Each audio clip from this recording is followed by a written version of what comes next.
Hello, my name is Jonathan Carr, and I'm going to be talking about my section, which is dissociative disorders.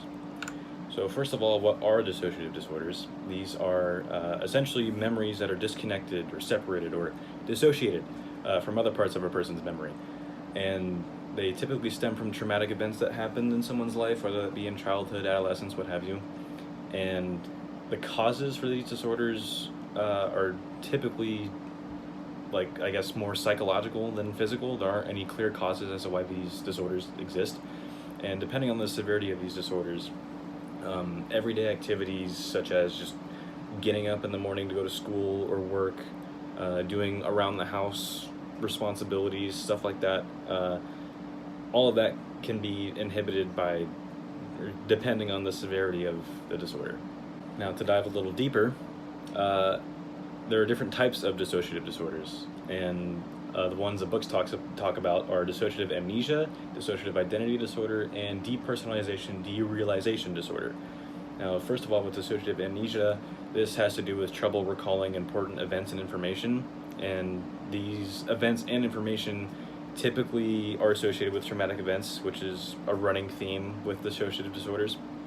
And with dissociative identity disorder, this is pretty much just another name for multiple personality disorder, where someone has two distinct personalities that they can take on at any given time, but neither of them have continuity with each other.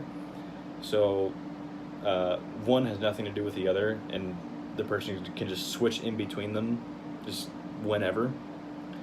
And for depersonalization derealization disorder, this is more so of an out-of-body experience. So you're completely detached from yourself, your thoughts, your mental processes, everything that's going on around you, and you're viewing yourself from an outside perspective. And now to look a little closer at dissociative amnesia, there are 4 types that the book lists. There's localized, selective, generalized, and continuous amnesia. Now with localized amnesia, this is a scenario where somebody goes through a traumatic event and all memory of that event is just gone. And they can go through what's known as an amnestic episode, where they're just mentally in limbo. They're just confused. They tend to just wander aimlessly without any purpose. And there's an example that the book gives about a soldier that goes through a disturbing and traumatic battle and then wakes up a week later with no recollection of any of the events that happened in the battle, but they can remember stuff leading up to the battle and things afterwards as well, but not the actual battle itself. And then there's also selective amnesia, where they're able to remember some of the event, but not everything.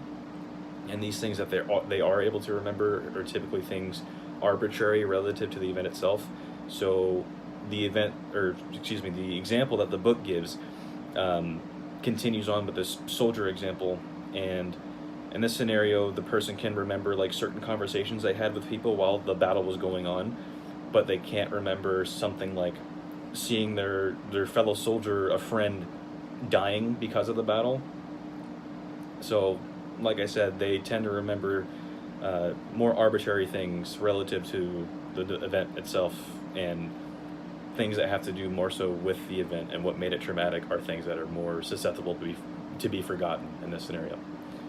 And with generalized amnesia, not only can they forget the entirety of the traumatic event, but memories from earlier in life also tend to disappear. So early childhood memories, memories in adolescence, early adulthood, what have you, everything that took place before the event is susceptible to be forgotten in this case.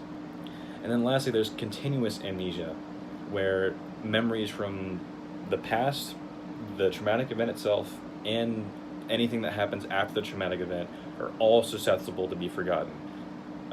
So things that you do in the present day, like everyday activities, you can just not remember doing any of them. People that you talk to, places that you go, everything's susceptible to be forgotten. Okay, next up, there's a Psych Watch section on childhood memories, more specifically memories pertaining to childhood abuse, and those memories being repressed in people for so long and resurfacing. It was a very common occurrence in the 1990s, and these memories of childhood abuse were essentially buried in people's minds, and didn't resurface until they were in therapy for something else. That was like the most common cause for these memories resurfacing, was being in therapy for something unrelated to the repressed memories. And the book explains a debate that's still ongoing about whether these memories are like actually repressed and just locked away for X amount of time, or if these memories are made up or false memories, because obviously memories aren't perfect for us, and it can be quite easy, especially for a traumatic event, for humans to remember things incorrectly and convince themselves that these incorrect memories are actually what truly happened. And yeah, there's an ongoing debate about whether or not these memories are actually repressed or false, because there's a whole lot of laboratory things that can go on where these people could be, I guess, encouraged to remember things incorrectly and come up with false memories. And this section was pretty interesting because it is possible to vividly incorrectly remember things about a traumatic event, and the debate is very interesting to consider about whether or not these memories are repressed or if they're false memories, especially because the topic at hand is so serious, like child sexual abuse, and whether or not memories of that are real or not is a bold question to ask, but a question that's still to this day being asked nonetheless. And lastly, we have what's known as dissociative fugue. And this is a very extreme form of dissociative amnesia, where pretty much everything about yourself, your identity, elements of your personality, details about your life, such as like where you live, where you work, who you live with, who you're friends with, who your family are, all that kind of stuff, is just all forgotten. And this, I guess you can call it a phase, can last anywhere between like a few hours to a few days, or potentially even longer than that. And depending on how long it lasts, the person that's going through this could travel like very far away and end up starting in like a whole new life, like new identity, new name, working someplace different, living someplace completely different, obviously, because they're traveling away from where they would normally live. New connections with a bunch of different people, no recollection of anybody that they used to know. And it's pretty crazy to think about. And when a person is in this, I guess, like I said, we can call it a phase or dissociative fugue, it typically ends very abruptly.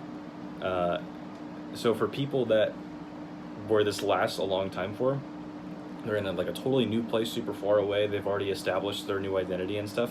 Whenever this situation ends for them, it ends very suddenly, and it feels to them like they wake up having no idea where they are, how they got there, what the heck is going on, and everything. And it's a very, very, very serious and extreme form of dissociative amnesia. Yeah, with all that being said, that is the end of the presentation. Thank you for watching, for listening, and goodbye.